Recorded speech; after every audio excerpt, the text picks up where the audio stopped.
diterima Poli dari kelas 1A dengan NIM 10120220021. Dengan video ini, saya akan menjelaskan tentang periodisasi sejarah gereja kuno sampai sejarah gereja pada abad pertengahan. Selamat menonton!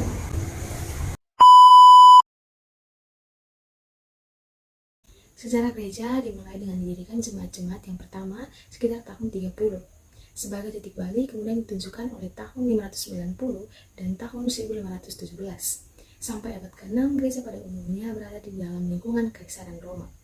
Tetapi pada abad ke-6, kekuasaan kekaisaran ini lenyap di Eropa Barat dan peranan yang dahulu dimainkan oleh Kekaisaran Roma diambil alih oleh gereja yang dipimpin di Eropa Barat oleh Paus. Biasanya peralihan ini dikaitkan pada Gregorius I yang menjadi paus pada tahun 590. Reformasi pada tahun 1517 berarti titik balik untuk gereja di barat. Teologia dibaharui sedangkan kesatuan gereja yang terwujud di bawah pimpinan paus terputus. Pertama, gereja kuno pada tahun 30 hingga tahun 590. Dalam periode gereja kuno, gereja mulai timbul dan berkembang. Ciri-ciri berikut menentukan jaranan gereja kuno. Pertama-tama, dasar organisasi, tata ibadah atau liturgi, dan ajaran-ajaran gereja. Digumuli semua soal hakiki mengenai tata gereja atau termasuk jabatan-jabatan, liturgi dan pokok-pokok ajaran khususnya Trinitas dan Kristologia. Yang kedua, secara geografis, gereja dalam periode ini pada umumnya berada di wilayah Kekaisaran Roma. Di bagian timur, Syria dengan kota Antioquia, dan Asia Kecil atau Turki dengan kota Konstantinopel. Di bagian barat, Italia dengan kota Roma dan Prancis Selatan dengan kota Lyon. Di bagian selatan, pantai utara benua Afrika, Mesir dengan kota Alexandria atau Iskandaria, yang sekarang disebut Tunisia yang dahulu adalah provinsi Afrika, dengan kota Kartago dekat perbatasan di luar Kekaisaran Romawi.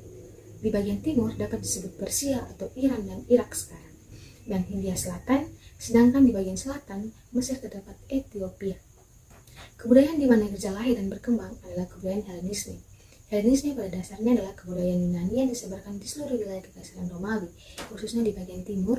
Helenisme menjadi kebudayaan yang menentukan cara berpikir dan cara percaya semua orang yang berpendidikan Kekaisaran Romawi, termasuk orang Kristen. Timbulnya gereja pada tahun 30 hingga tahun 313. Sesudah gereja muncul di tengah-tengah dunia Helenis, gereja mulai memperkembangkan bentuk organisasi, liturgi, teologia, walaupun sering terancam oleh dunia. Yang pertama, bentuk kisasi atau tata gereja berkembang. Gereja berdasarkan organisasi yang terdapat di rumah-rumah ibadah Yahudi ataupun di masyarakat. Rumah-rumah ibadah Yahudi dipimpin oleh majelis orang-orang tua dalam bahasa Yunani, presbiteros. Perhimpunan-perhimpunan di masyarakat Helenis dipimpin oleh pengawas atau pemilik dalam bahasa Yunani, episkopos, yang dibantu oleh beberapa orang pembantu atau pelayan dalam bahasa Yunani, diakonos. Tata gereja yang menjadi hasil perkembangan ini yang diterima di seluruh gereja adalah tata gereja episkopa.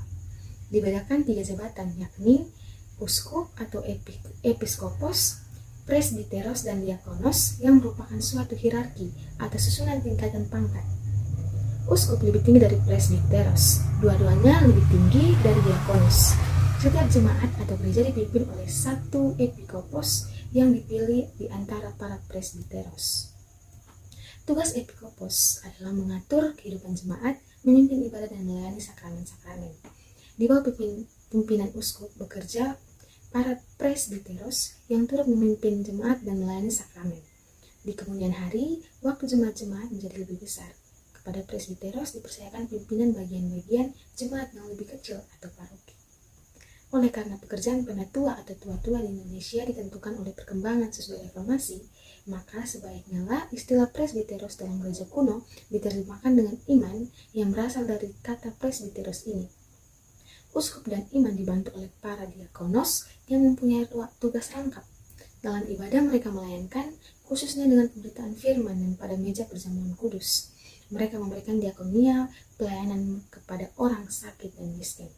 Teologia dikembangkan sebab gereja dipaksa oleh tantangan dari luar dan dari dalam untuk mempertanggungjawabkan imannya. Tantangan dari luar datang dari filsafat Yunani yang menganggap agama Kristen adalah kebodohan dan dari agama lain. Untuk membela terhadap kritik dan dari kebudayaan Helenisme ini, gereja mulai membuktikan bahwa agama Kristen bukanlah kebodohan, melainkan filsafat yang lebih agung dan jalan yang benar keselamatan yang sejati. Gereja juga dipaksa untuk membela ajaran yang ortodoks atau benar terhadap ajaran-ajaran sesat atau bidat-bidat di dalam gereja. Sebelum tahun 313, waktu gereja diberi kebebasan oleh pemerintah Kekaisaran Romawi, gereja selalu diancam oleh penghambat-penghambat yang sewaktu-waktu terjadi. Alasan adalah bahwa kelakuan orang Kristen berbeda dari gaya hidup biasa. Mereka pula menolak untuk mempersembahkan kepada dewa-dewi, antara lain kepada dewa pelindung kaisar, sehingga mereka dicurigai sebagai musuh negara. Mula-mula, sampai sekitar tahun 250, penghambat bersifat insidental atau lokal. Di tempat-tempat tertentu, tiba-tiba rakyat mulai menyiksa dan menganiaya orang-orang Kristen dengan tanpa dukungan pemerintah setempat. Banyak orang Kristen yang mati syahid. Akan tetapi, gereja tidak hilang, melainkan bertambah anggotanya sebab keberanian iman. Demikianlah dalam perkataan Tertullianus, seorang pembela agama Kristen, darah para syahid menjadi benih gereja. Kemudian yang berikut, gereja diakui oleh pemerintah Kekaisaran Romawi pada tahun 313 hingga tahun 590. Waktu Kaisar Konstantinus Agus merebut kuasa di Kekaisaran Romawi, mulai dari saat ini gereja diberi dukungan besar dari pemerintah sampai akhirnya menjadi kuasa yang menentukan seluruh kehidupan di Eropa Barat. Teologi berkembang terus sampai semua ajaran pokok atau dogma dirumuskan. Yang pertama, pengakuan agama Kristen terjadi melalui dua tahap. Pada tahun 313, Kaisar Konstantinus Agung ketika berada di kota Milano, Italia, mengeluarkan edik atau surat perintah yang lazimnya disebut Edik Milano. Dalam edik ini diberi kebebasan kepada para warga negara Romawi untuk menganut agama Kristen. Agama Kristen tidak dilarang lagi, melainkan dibolehkan. Keadaan ini menjadi hukum negara pada tahun 380, waktu Kaisar Theodosius mengeluarkan edik. Dalam edik Theodosius, agama Kristen dijadikan agama negara, dan semua warga negara Romawi diwajibkan menjadi anggota gereja Katolik atau Am dan Ortodoks atau benar. Yang kedua, sesudah edik Milano memberikan kebebasan kepada gereja. Gereja juga diberi memungkinkan untuk mendiskusikan soal-soal mengenai ajaran yang terbuka. Sejak abad kedua telah mulai timbul pertikaian-pertikaian tentang Kristus. Pada periode ini dibicarakan dan diputuskan pada konsili Oikomenes. Kemudian, gereja pada abad pertengahan tahun 590 hingga tahun 1517. Selama zaman abad pertengahan, gereja mengambil peranan dalam mengatur kehidupan masyarakat dan kekuatan-kekuatan politik. Situasi ini berlangsung hingga akhir abad pertengahan. Pada akhir abad pertengahan, orang-orang Eropa mulai melampaui batas daerah mereka dan keluar ke seluruh dunia. Gereja tidak lagi terbatas oleh Eropa dan Timur Tengah seperti dulu, sekaligus kesatuan gereja Barat yang dipertahankan selama abad pertengahan menjadi hilang karena reformasi Martin Luther pada tahun 1517.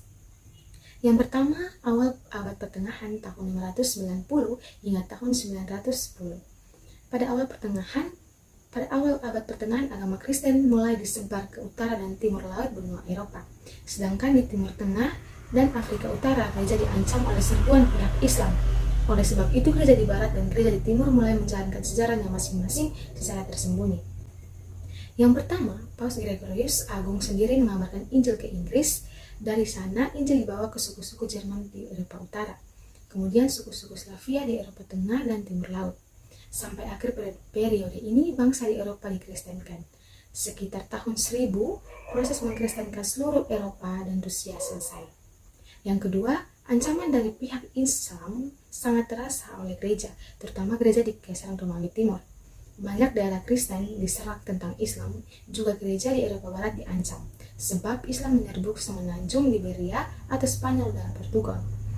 Di Barat, dunia Islam dan Kristen cukup stabil, tetapi di Timur ancaman Islam terus-terusan terasa. Yang ketiga, awal abad pertengahan dogma melalui konsili-konsili Oikomenes diselesaikan. Sejak saat itu, ajaran di gereja timur tidak pernah diubah lagi. Untuk gereja barat, ada beberapa ajaran ditambahkan, yang masing-masing mempunyai corak-corak dan sejarah tersendiri. Yang terakhir ialah akhir abad pertengahan, kurang lebih tahun 1300 hingga tahun 1517. Periode ini merupakan masa peralihan dari abad pertengahan ke zaman reformasi.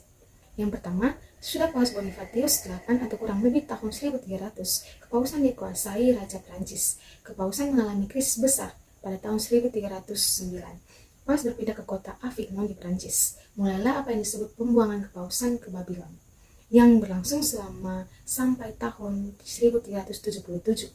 Pada tahun ini, Paus kembali ke Roma. Tetapi tahun berikutnya Raja Prancis tidak menyetujui pemilihan seorang Paus dari Italia, sehingga ia menyuruh memilih seorang Paus dari Prancis. Paus yang pertama tinggal di Roma, yang lain Avignon.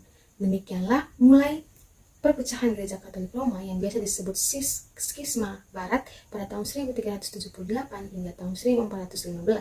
Disebut skisma Barat yang membedakan dari perpecahan antara Gereja Katolik Roma dan Gereja Ortodoks Timur.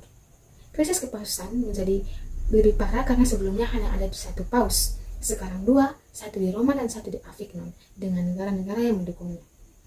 Kemudian yang kedua, tentu saja krisis yang dialami oleh kepausan terasa di seluruh gereja, bahkan seluruh kehidupan masyarakat terpengaruh. Yang ketiga, keadaan gereja menjadikan banyak orang, sehingga mereka ingin memperbaiki gereja, atau dengan kata lain, yang lazim dipakai pada waktu itu mereformasinya. Yang keempat, hasil usaha-usaha yang mereformasi gereja adalah antara lain bahwa pada tahun 1415, skisma kepausan dipulihkan. Raja-raja memainkan peranan penting dalam mengakhiri perpecahan gereja.